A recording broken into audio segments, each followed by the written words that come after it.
What's up, everyone? I'm Matt with Ozark Overland Adventures, and I'm crazy excited about today because the Gladiator is getting a major power upgrade. This is what I've got going on today.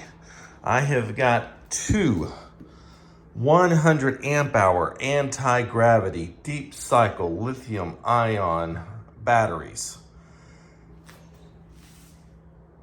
These things are going to be incredible.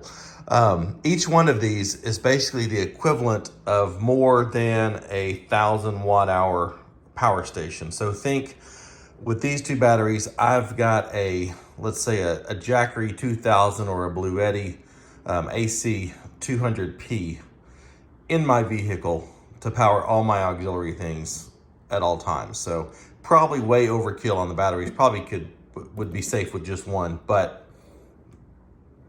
I have two, so cool for that. I've got a pure sine 1,000 watt inverter, 2,000 watts peak. This is just to have for, occasionally we will take like a crock pot or a pressure cooker or a blender or something like that to camp with us. So this way I can power those sort of things for cooking different meals. Can also power a hair dryer for my wife. And then to control everything, we have the Redarc BCDC1250 battery management voodoo device. This thing will be installed. This takes care of the charging from the main battery to the auxiliary batteries and takes care of all that type of stuff. It's actually, everything's color coded. It's actually not hard to install. So why am I doing this? Because I have been using portable power stations for a long time, and honestly will still continue to do so because they have their place. But I started using portable power stations and had zero interest going to a dual battery system when I had my JKU, because I had no rooftop tin on it, was never gonna put a rooftop tin on it. So everything that I was, all my sleeping and stuff was away from the rig. All my cooking was, just off the rig. And, so I had no desire for onboard auxiliary power. My starter battery was always good enough to keep the fridge running. And, I didn't have the need for it. And the technology that was around then, the typical dual battery setup, everybody knows about the Genesis dual battery systems, normal lead acid battery, dual tray under the hood. I had no interest in ever installing one of those.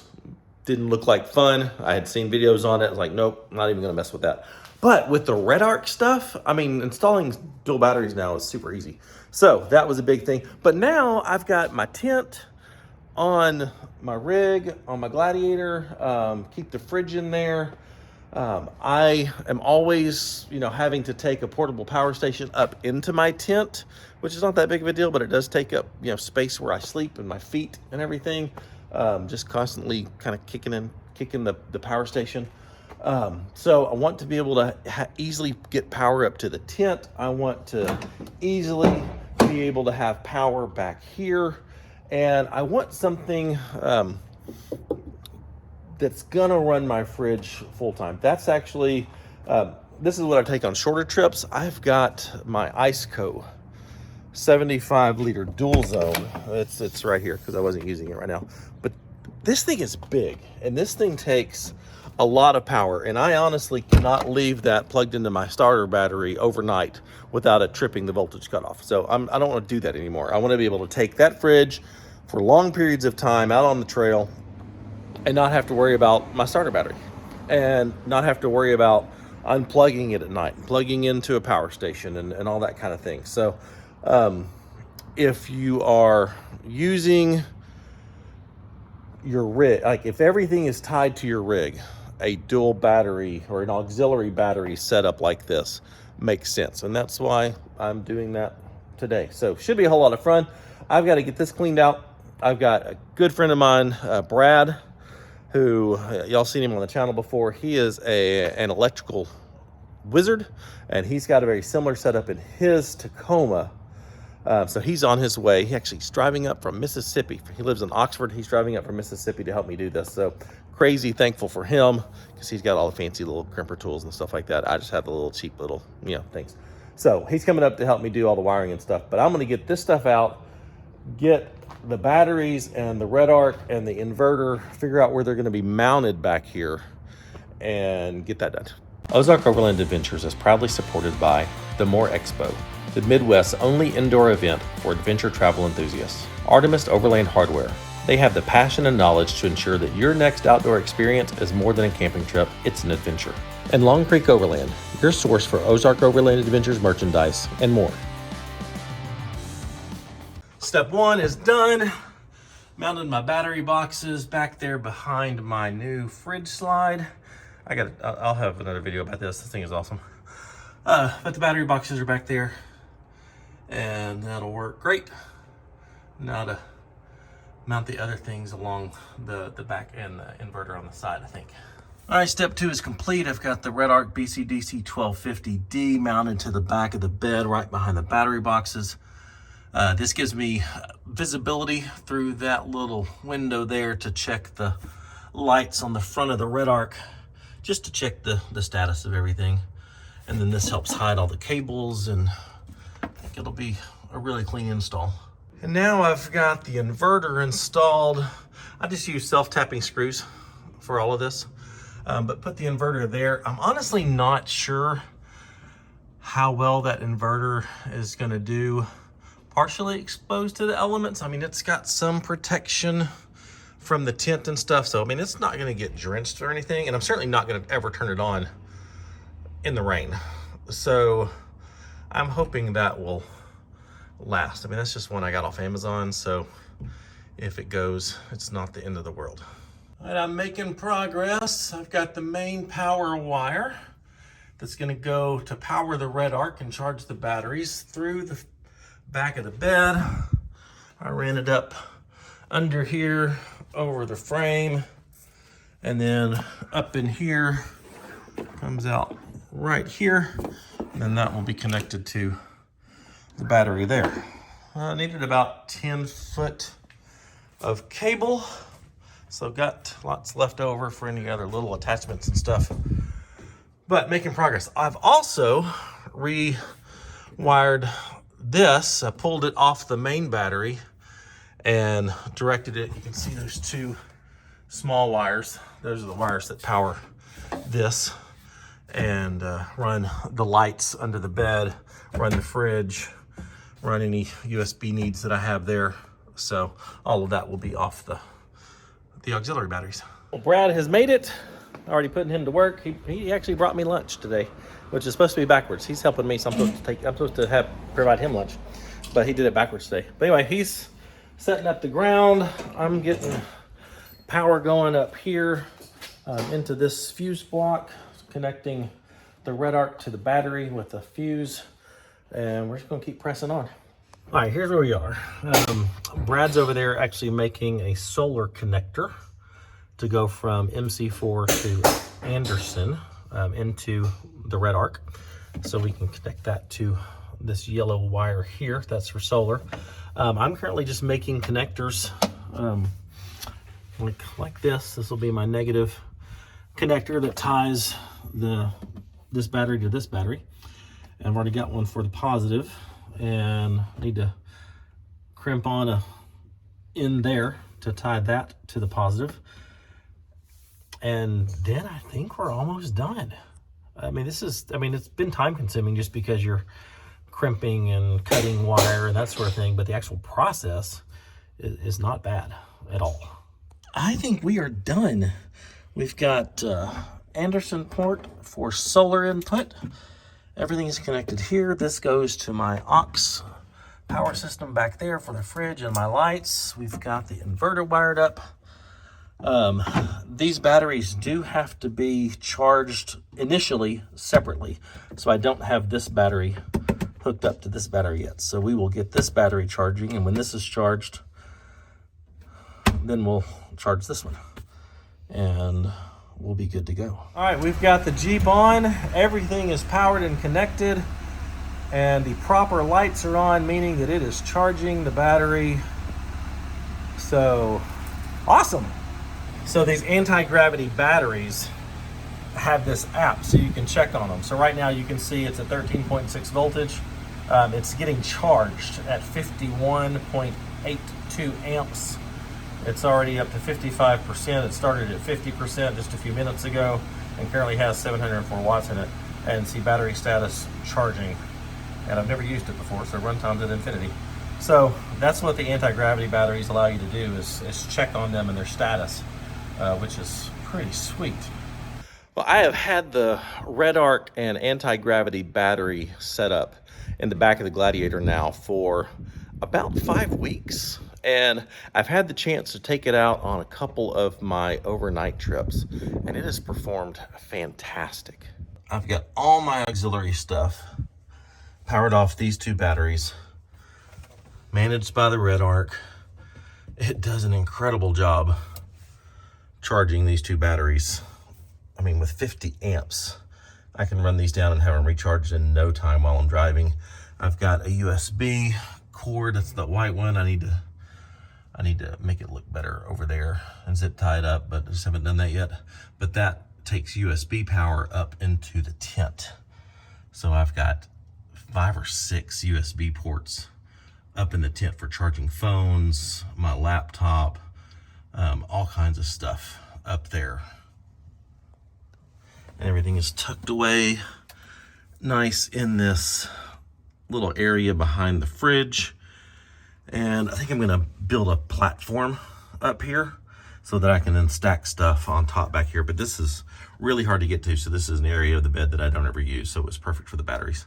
So this is my USB setup in the tent. That white cord from down below just runs right up through that gap into the tent, connected to this USB hub. It's got 3 standard USB-A ports. It's got 2 USB-A quick charge ports, and then it's got 1 USB-C PD port, so I can actually charge my laptop from this, or at least run my laptop from that. And this provides all the things that I need. This cord is just an extension because I wanted this cord to come up from the back of the bed, not at the front because of how long it is. But this is just an extension that runs under the mattress and then comes over here to the controller for the lights in the tent. So the tent has lights running off of USB. So the tent lights run off of it. Normally I'd have to come up here, bring a small power station and put it here in the corner. And it was just one more thing I had to pack. It was one more thing I had to deal with. One more thing for me to kick in the middle of the night. So didn't do that. So this right here has been fantastic to have just permanently in the tent. And it works great. In the back, I have moved my Iceco VL75 Pro back in the Gladiator. Before, I could not run this fridge overnight without tripping the voltage cutoff on my starter battery. This fridge has been in here for 4 days, and I haven't started the Gladiator yet because we've been driving my wife's Grand Cherokee around. So this thing's just been sitting here for 4 days. The batteries are still at 70%, which is, that's perfect. I mean, that's exactly what I want. Plenty of power so that if I'm ever camped somewhere, if I have to, you know, if we're out doing other things, I can leave my fridge and trust that all my food in there is gonna stay good. Everything on this little switch panel is wired to it, so all of my bed lighting is wired to the aux batteries. I've got USB ports back here. I've got the 12 volt for the fridge right there. Of course, I've got the inverter. It's been sitting back here for like, I don't know, 5-6 weeks. It's gotten rained on, but it still works just fine. I actually haven't had a need to use that yet. A couple more USB ports up here if needed to charge things or, you know, whatever. And then I have installed a 12 volt outlet over here on this side of the bed because I realized that when I'm, you know, using my 12 volt heated blanket up in the tent in the wintertime, I couldn't do everything just off that one. So I wired one on this side of the bed. So I've got a 12 volt outlet over here as well. So I'm just crazy happy with this setup. What I love so much about this is that I can customize it as much as I want. I mean, I can add more USB ports wherever I want to. I can add, if that 1,000 watt power inverter is not enough, I can add a 2,000 or a 3,000 watt power inverter back there. I can add so much to that. One of the things that I would like to do is take all of my my aux lighting on the front, my KC light bar, my bumper lights, my rock lights, and everything that's plugged into my auxiliary switch panel, and rewire that to the aux batteries and get those off the star battery as well. Haven't done that yet, but that's the type of thing that this allows me to do, is just power everything that I want to, and I don't have to worry about, you know, lugging around another power station. And you know, there's still application for that, and there still will be plenty of times where I take a power station with me for needing power away from the rig, that sort of thing. So there's still application for that, and I'm not getting rid of all my power stations just yet, because I still have use for them. Now, there's definitely a price difference between this type of setup and a power station. I think all in, there's about $2,500 worth of stuff that went into making this happen. Each of the anti-gravity batteries are $900, so $1,800 just in batteries. The Redarc is just under $500. Add in, you know, I think 80, 90 bucks for the inverter that I got off Amazon, the USB hub, miscellaneous wires and cabling, and, you know, that sort of thing to pull it all together. You know, all in about 2,500 bucks. Compare that to, you know, the biggest equivalent that I can find to anything with this much power would be like the Jackery 2000, and even it doesn't come close to hitting the power that I have right now. It's at $2,100, so, and I mean, you got to lug that sucker around, but $2,100 versus $2,500, that's the difference. And I mean, if you're interested in this stuff, I'll put links to everything in the video description below. But I have loved having the Gladiator wired up this way. The fact that I can run this ISCO VL75 Pro and not have to worry about it, I mean, for days, is just so incredible. And I was just shocked at how easy the installation was. Yeah, I was always terrified of doing a dual battery setup, and with the Redarc system and these anti-gravity batteries, it's just so easy. Time consuming just because of all the crimping and prepping wires and that sort of stuff, but really, really easy. So, you know, if you've got questions, leave them in the comments. I will be happy to answer them any way I can. I'm going to be doing a completely separate video comparing and contrasting the dual battery auxiliary setup like I now have in the Gladiator to power stations once I've got a little bit more time with this under my belt. And really talk about the pros and cons of each, why you would want to choose an auxiliary battery Redarc system versus why you would want to choose a portable power station, and the use cases for both, just to help you make you know, a better decision for you. But that'll be coming probably in the next couple months. We have some amazing things planned.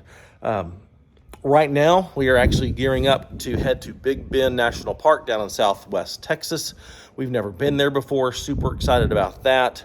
Not sure if we're taking the Gladiator or the Grand Cherokee yet, but we are definitely taking the tank on its longest trip that we've done with it. So super excited about that.